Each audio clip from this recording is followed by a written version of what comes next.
Hi, Mr. Hart here. This is a video, an exemplar of what is expected of you for the assignment for literacy.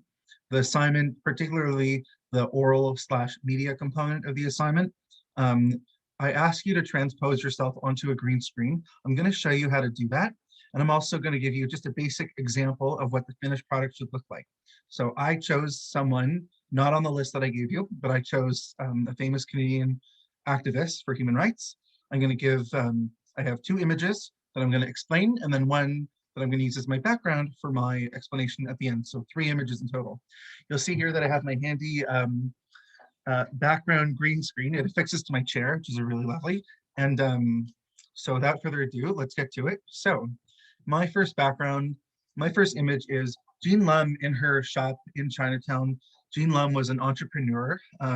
That's kind of how she got started in politics, because she really knew the community that she was serving. She was a member of the Chinese Canadian community, and that obviously made it easy for her to connect with people and connect with the people who were going to advance the same interests of human rights that she was, particularly concerning anti-Chinese xenophobia in Canada and in Toronto particularly.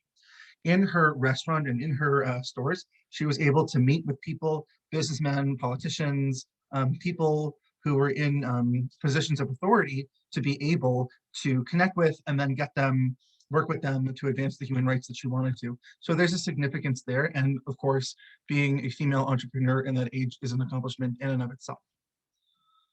Secondly, I want to talk about the actual meeting that Jean Lum and her delegation had with Prime Minister Diefenbaker. When she came to Ottawa, the 40 of them came to Ottawa and said that the Chinese head tax was wrong and that it was discriminatory. And this is really a flashpoint in Jean Lum's successful human rights advocacy and activism, because she was able to influence decision makers in person, face to face, the best kind of communication. And I think the fact that they're all smiling, the fact that they got what they wanted, the fact that they were successfully advocated for a policy change for which they were aiming, I think it's significant to her story, and that's why I chose it for the second background. The third background, as you can see, is not specific to Jean Lum and her story, but this is a certificate confirming that a Chinese immigrant to Canada had paid the Chinese head tax, which was discriminatory.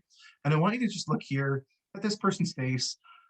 It's a human rights violation that this person had to pay a special tax just for being Chinese and wanting to live in Canada.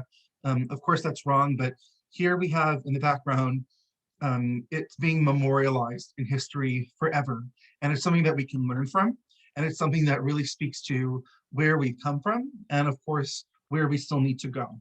And the fact that this was an official federal Canadian document, this person of Chinese origin paid the Chinese head tax, so they're able to come to Canada. And nothing like this existed for any other minority. I think it really speaks to the importance of the history of tackling anti-Chinese racism in Canada and human rights generally, and how we've come so far. And think it's important to talk about. So that's basically an exemplar of what I'm looking for. Not too long, a minute to a minute and a half for the first few photos, a minute and a half to 2 minutes for the second one, and talk in a way that's not robotic, that's very authentic, and you'll succeed in this assignment.